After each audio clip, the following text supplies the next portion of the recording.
자, 이시민의 주식뉴스공장 12월 세 번째 주간 핫이슈 핫 업종 총정리에 관련된 부분 네 번째 방송을 시작을 하도록 하겠습니다.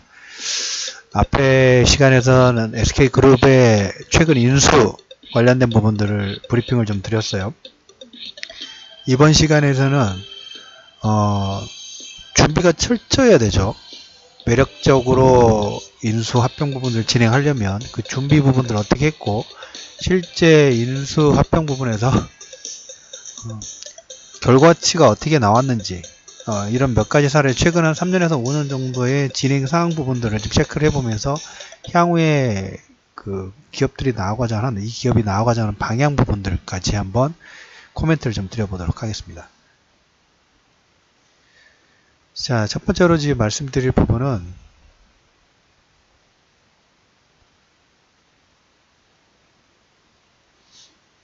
SK그룹이 어떻게 준비를 했는가를 좀 먼저 말씀을 드려볼게요. 올해 2017년도죠. 우리가 앞에 방송에서 이런 얘기를 드렸어요. 글로벌 전체적으로 자금을 지금 양적완하든 이런 걸 통해 가지고 자본을 막 푼다고 그랬죠. 그래서 부채 부분들이 지금 증가를 하고 있는데 부채 가치가 증가하게 되면 파산한다고 말씀드렸어요. 그래서 인플레이션 시대의 부분들이 될 때 이 부채 가치 부분들이 다운시키는 그런 역할 부분을 한다는 말씀을 드렸는데 이거 비슷하게 SK그룹이 잘 하고 있는 게 2017년도 작년도 물론 마찬가지지만 2017년도 국내 대기업 중에서 가장 많은 회사채를 발행을 했어요. SK라든지 SK텔레콤이라든지 회사들이 일단 신용도가 좋죠. 초우량 신용도를 앞세워가지고 거의 4조 원대 채권 시장 부분들을 공급을 좀 했고 그 중에 SK가 거의 한 1조 5천억 정도 회사채를 발행을 했어요. 물론 이제 이 자금들이 쓸 때가 지금 계속 준비가 돼 있죠.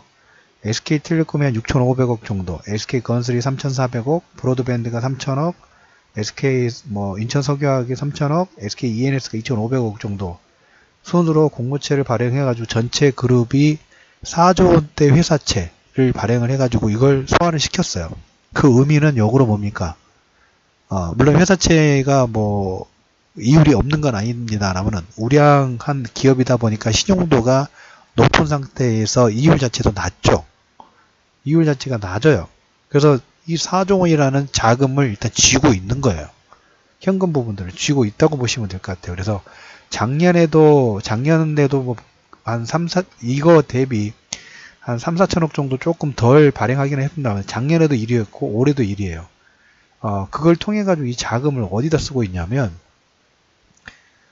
SK이노베이션 자회사 SK종합화학이 올해 2월과 10월달 다우케미칼의 에틸렌 아크릴이라는 사업하고 염화 비닐텐 공중합체 저도 이건 내용은 잠깐 봤는데 자세히 보지는 않았어요. 그래서 포장재를 인수를 한다냐 이런 생각 부분들 했는데 PVDC라는 그겁니다. 그래서 이거 같은 경우에는 고부가가치 포장재 산업의 핵심 분야예요. 그 진입장벽 자체가 높아요. 우리가 이제 내용물 부분들 보시면 그림 보시면 이게 쉬울 텐데 우리 소세지라든지 햄 같은 데 보면 그 겉에 피는 비들 있죠. 이거라고 생각하시면 돼요. 내용물의 부패하고 변형을 막는데 탁월하고 냉장이나 냉동, 육가공 포장재 원료라고 보시면 돼요. 그래서 선진국가에서는 향후에 유해물질 규제 대상 품목의 가능성이 있어서 중국 시장이 일단 타켓이라고 본대요. 제가 앞에 방송에도 말씀드렸지만 중국에서 잘하고 있는 것은 누가 잘한다고 했어요? SK가 잘한다고 했죠. SK가 중국에서 상당히 좀 선전 부분들 좀 하고 있고 물론 하이닉스의 영향 부분도 좀 있기는 합니다만은 SK가 상당히 공을 들이고 있는 중국 시장이에요. 그래서 지금 중국 같은 경우에 환경 규제에 관련된 강하죠. 스모그 때문에 주 후반에 잠깐 아침 브리핑에서 얘기를 좀 드렸지만 석탄이 중국의 전력 생산 부분들이 거의 절대적이라고 보시면 돼요. 근데 석탄이 가격이 싸고 중국에 너무 많은 물량 부분들이 매장되어 있기는 합니다만은 단점으로 예전에 영국의 산업혁명 부분들 일어나서 어마어마한 석탄 부분들 쐬면서 그냥 스모그 현상으로 뿌여졌죠. 중국이 지금 그런 케이스라고 보시면 돼요. 그래서 석탄의 사용 자체를 급격하게 줄이면서 지금 중국에서는 지금 가스 대란이 일어나고 있다 말씀을 드렸죠. 물론 해외 쪽에서 들어오는 물량 부분도 있긴 합니다만은 갑자기 석탄의 사용량 자체를 급감을 시키다 보니까 이 가스가 이 줄어드는 만큼의 커버를 좀 못 해주고 있어요. 그리고 그런데 이 기조 부분들은 어쨌든 간에 중국에서는 계속적으로 이 환경 규제 관련된 부분들에 진행이 되기 때문에 뭐 철강도 마찬가지고 화학도 마찬가지고 환경에 유해되는 물질을 생산하는 업체라든지 생산 라인 부분들은 계속적으로 어떻게 도태시키는 역할 부분들을 좀 하고 있죠. 그래서 이 아까 PDVC, PVDC 같은 경우에 다우케미칼이 가지고 있는 좋은 자산 중에 하나 있는데 뭐 합병 관련된 부분도 진행하면서 어쩔 수 없이 매각을 해야 되는 그런 케이스에 와서 매물로 나와서 SK가 좀 가격을 딜을 잘 한 걸로 지금 시장에서는 컨센서스 부분이 형성이 좀 됐어요. 그래서 다우케미칼이 가지고 있는 두 사업 부분들을 인수를 했어요. SK이노베이션은 자회사 SK종합화학이 2월과 10월달 그리고 보실 부분이 SK머티리얼스는 2015년도에 반도체 가스 생산 라인 부분들이고 그 다음에 이제 LG 실트론 관련된 부분들 얘기를 좀 드릴까 합니다. 올해 지금 뭐 금호타이어 얘기 나오기 전에 가장 먼저 올해 가장 많은 화제가 됐던 기업 인수 관련되면서 LG 실트론이었어요. LG 실트론 전에. 그런데 이제 LG 실트론이 그 전체 주식 수를 거의 다 인수를 했어요. 다 인수했어요. 다 인수. 50%를 SK 매각을 했고 매각 금액은 한 6천억 정도예요. 6천억 정도. 그리고 국내 사모펀드 가지고 있는 그것도 역시 추가 인수하고 여기에 핵심 키워드 부분도 최태원 부회장이 상당히 공을 들였어요. 여기 LG 실트론 인수를 하는데. 그래서 채권단이 보면 나머지 지분 거의 한 30% 정도 가까운 지분을 최태원이 개인 우선 협상자 지위로 인수 100%라고 보시면 돼요. 그 인수를 하고 나서 이 LG 실트론 같은 경우에는 웨이퍼 만드는 회사라고 보시면 돼요. 웨이퍼는 아시다시피 지금 뭐 반도체 생산 부분들이 줄어들 리는 없죠. 4차 산업혁명 부분 IoT라든지 그 다음에 D램, 서버, 랜드 플래시 부분의 기초 소재이기 때문에 이것은 사용량 자체가 줄어드는 게 아니라 계속 증가될 수밖에 없는 그런 구조예요. 근데 LG 실트론, 이게 지금 SK 실트론입니다. 일본 업체, 독일 업체, 미국 업체들이 있는데 글로벌 전체적 빅5 안에 들어가는 회사예요. 그래서 G 빅5에 들어가기 때문에 지금 뭘 하냐면 돈을 더 투자를 해가지고 카파 자체를 지금 드라이브를 점프를 좀 시키고 있어요. 인수하면서 올해 3분기 실적 부분들이 850억대, 전년 동기 300%가 증가됐고 영업이익은 전년 대비 5배가 증가했어요. 그래서 지분 가치가 지금 한 거의 4조 원대에 가까워져 가고 있어요. 4조 원대. 4조 원대. 아까 그 말씀드렸던 것처럼 인수한된 가격이 50%가 6,200억이니까 1조 원 정도 투자를 해가지고 지금 지분 가치가 3조 원대까지 지금 상승을 하고 있는 거죠. 그 다음에 세종시의 공장 증설을 통해 가지고 카파를 2020년도까지 거의 한 2배에서 3배 정도, 3배 가까운 카파 증설 부분들을 좀 준비를 하고 있어요. LG 실트론 인수 잘 됐죠. 역시 이것도 보면 가격을 인수를 상당히 저렴한 가격에 진행을 좀 했다. 그래서 비핵심 사업이라고 할 수 뭐 SK엔카라, SK증권 같은 경우는 상당히 오랫동안 매각을 안 하려고 버텼는데 금융 쪽은 아니라고 해서 손절을 친 것 같아요. 잘한 것 같아요. 왜? 우리가 이제 그 1부, 2부에서 초대형 IB의 3조, 4조, 8조의 어떤 라인 부분들을 그렸을 때 금액이 작은 중소형 업체들은 살아남을 수 없다고 그랬죠. SK증권도 어떻게 보면 유일하게 SK그룹의 금융 관련된 섹터라고 한다고 하면 SK증권밖에 없었는데 이걸 어떻게든 매각을 안 하려고 계속 버텼어요. 벌금 내가면서도 계속 버텼는데 아니다 싶어서 이제 손절을 딱 친 것 같아요. 그러면서 그 외에 뭐 에너지라든지 그 다음에 좀 고도화 바이오 쪽 그 다음에 그 반도체 이런 쪽에 집중 부분들을 좀 하고 있어요. 어떤 걸 통해 가지고 아까 회사채 4조 원 정도를 발행을 통해 가지고 이 자금을 통해서 괜찮은 사업권이 있으면 계속 M&A 부분을 진행하고 있어요. 올해 보시면 정유 석유화학 쪽에서 보면 SK이노베이션이 잘하고 있죠. 중국의 석유화 화학 업체를 50% 인수하려다가 다른 시노팩에 뺏겼어요. 근데 이걸 뺏겼다는 의미 부분들 다 끝나는 게 아니라 계속적으로 하겠죠. 그리고 SK텔레콤이 SK하이닉스를 인수를 했죠. 그때 3조 원 정도 자금을, SK텔레콤이 자회사예요. 지금 SK하이닉스. 근데 SK그룹 입장에서 보면 이거 손자회사죠. 근데 SK하이닉스가 전체 이익의 뭐 60에서 70%를 벌이다 보니까 지분구조상으로는 조금 뭔가 문제가 있어요. 또 SK하이닉스가 뭔가 투자 부분들을 확대하려면 SK텔레콤, SK하이닉스의 가치가 너무 올라가다 보니까 손자회사의 이렇게 또 규정이라든지 그다음 투자 부분들이 제한이 돼요. 그래서 지금 뭔가 하긴 해야 되는데 아직까지는 뭐 시장에서 얘기만 나오고 있고 진행되고 있지는 않다라는 좀 말씀을 좀 드려보도록 하겠고, 지금 앞에 방송에서 앞에 부분에서 말씀드렸던 것처럼 공유 경제, 차량 경제 관련된 부분에서 지금 교통이라든지 바이오, 신에너지 관련된 부분 얘기를 드는데, 지금 하나 더를 또 코멘트 거기에 플러스 알파로 말씀을 드리면, SK이노베이션은 지금 서산공장의 증설 부분들을 하고 있죠. 아까 SK 실트론이라는 반도체 쪽도 지금 증설 부분들을 하고 있고, 글로벌 넘버 5 안에 들어가기 때문에 수요는 계속 늘어나고, 수요에 감당하기 위해서 SK하이닉스가 증설을 진행해왔던 그런 케이스와 비슷하게 보시면 돼요. SK 실트론도 거기에 맞게 증설 부분들을 진행하고, 이렇게 증설 부분들 진행됐을 때 지금 인수한 가격 대비 시장에서는 2배, 3배 정도 이상의 가치 부분들이 부각이 좀 되고 있고, 지분 100%를 SK그룹이 가지고 있죠. 자, 회사채를 통해 가지고 지금 자본을 일단 끌어서 흡수를 좀 해놨어요. 근데 자금이 또 필요하면 또 뭐랄까요?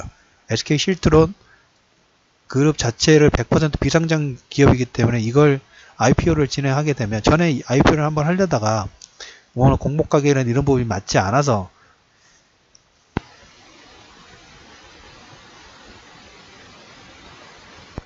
어떻게 보면 매물로 나온 거라고 보시면 돼요. 그래서 총알은 또 있는 거죠.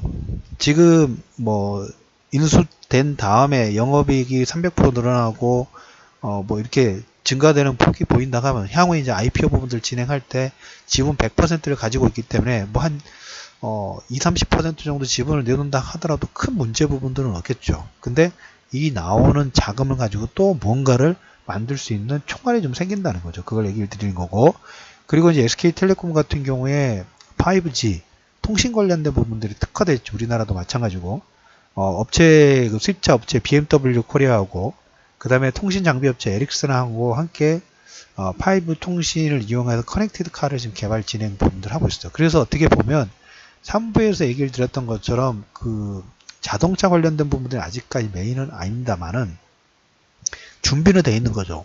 작년, 재작년에 LG그룹 부분들을 코멘트를 드리면서 기술력은 준비가 돼 있었어요.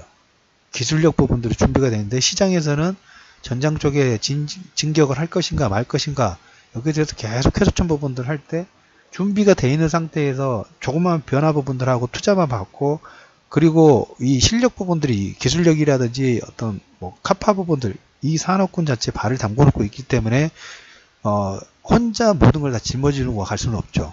그 어느 정도 급이 내가 전혀 없는 이쪽, 만약에 커넥티드 카 쪽에서 뭐 자동차 생산 부분도 전혀 준비가 안 된 상태에서는 서로 그 제휴라든지 전략적 MOU 부분들은 안 되는데, 발을 담궈 놓고 기본 수직계로 완벽한 모습은 아니더라도 어느 정도 규모 부분이라든지 관련 산업군에 대한 레퍼런스 부분들을 가지고 있으면 자기가 없는 기술은 다른 쪽 부분들하고 M&A 부분들을 통해 가지고 앞에 그 네이버하고 네이버 자사주하고 그 다음에 뭐 그 미래에셋 증권이 자사주로 서로 스왑을 하면서 서로 윈윈 효과 부분들 하면서 서로, 그리고 향후에 핀테크라든지 새롭게 토대가 되고 있는 금융 혁명 부분의 어떤 공력, 공통적으로 진격을 할 수 있는 하나의 발판 부분 만들었다고 말씀드렸는데, SK그룹도 그런 라인 부분이라고 보시면 돼요. 여기에 이제 내년에 SK그룹 같은 경우에 바이오 쪽에서도 보면 글로벌 3상 완료 부분들이 좀 진행이 되고 있죠. 글로벌 3상 부분들이 대기 중에 있고, 이것도 한 3조 원 정도, 수조 원대 이상이 좀 되고 있어요. 그래서 LG 실톤에 대한 뭐 IPO 부분들을 진행해가지고도 자금을 만들 수가 있고, 그 다음에 이제 이번에 도시바 인수도 성공했죠.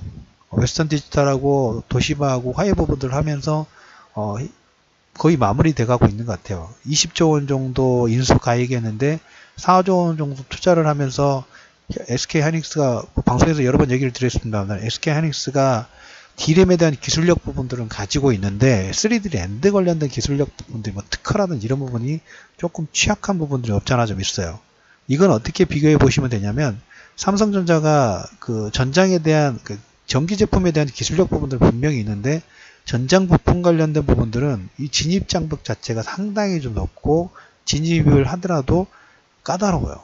그래서 어떻게 보면 삼성의 의료기기 사업 부분이 글로벌 시장에서 런칭을 할 때 상당히 고전을 하고 있는 부분도 GE라든지 워낙 글로벌 이 헬스케어 의료기기 쪽에서 진입 장벽 자체가 워낙 넓어요. 왜냐하면 그 사람의 그 인체를 검사하는 장비이기 때문에 그리고 거기에서 사용되는 모든 기구이기 때문에 레퍼런스 부분들이 어느 정도 검증이 돼야 돼요. 그래서 삼성 메디슨이 상당히 고전했던 부분이 없잖아요. 있는데 그러면서 삼성이 이제 전장부품 하마를 인수를 하면서 한 단계 점프를 했죠. SK그룹도 도시바 쪽 3D 랜드에 대한 레퍼런스 부분은 삼성에도 우월해요.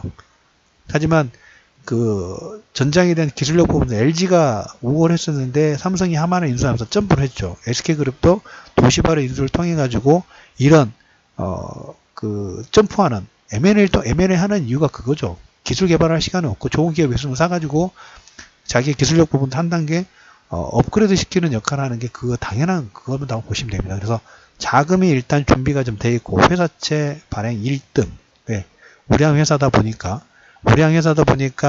신용도가 좋아서 이율도 낮고 그걸 통해 가지고 그리고 지금 저렇게 총알 부분들을 많이 만들어 놓는 게 어차피 지금 현금을 가지고 있는 것보다 현금을 가지고 실물 자산 부분들의 투자를 통해서 외연 부분들을 확대를 한다 하면 경기가 점차적으로 살아났을 때 수요처가 증가하는 어떤 선순환 사이클의 부분들에 들어갈 수 있다는 케이스 부분들을 말씀을 좀 드리면서 좋아요 버튼 그리고 주변에 많은 파가기 많은 공유 부분들 SK그룹이라든지 그 다음에 오늘 여러 가지 부분들 얘기 드렸던 부분들은 그 기동성 부분들하고 선착순 관련된 부분들을 얘기 드리고 있어요. 계속 갸웃갸웃하다는 게 기웃기웃하는 게 아니라 누가 먼저 선점을 해가지고 그 산업권의 주도권을 잡아가느냐가 향후 한 10년 정도 이상, 최소 10년 이상의 먹거리 부분하고 해당될 수 있다라는 코멘트를 좀 드리면서 금일 이슈민의 주식 뉴스공장 업종 총정리 네 번째 매력적인 인수 방식 인수합병의 DNA는 최적화된 것 같아요. 그리고 이 인수합병 DNA를 통해 가지고 산업을 리딩할 준비 로딩 부분들 좀 잘 돼 있는 SK그룹의 다양한 스토리 부분들을 좀 얘기를 좀 드렸습니다. 자, 이상 네 번째 방송 부분들을 마무리하도록 하겠고요. 지난번에 그 공유하기 버튼 부분 클릭 부분하고 좋아요 버튼 부탁드리면서 그 알람 푸시 부분들 받는 방법 부분들은 요즘에 많이 좀 설정이 좀 되어 있으신 것 같습니다. 팟빵 메인에 가보시면 왼편에 개인 설정을 통해서도 알림 설정 부분도 받을 수 있으니까 이 부분 참고해 주시기를 말씀을 드리면서 마무리하도록 하겠습니다.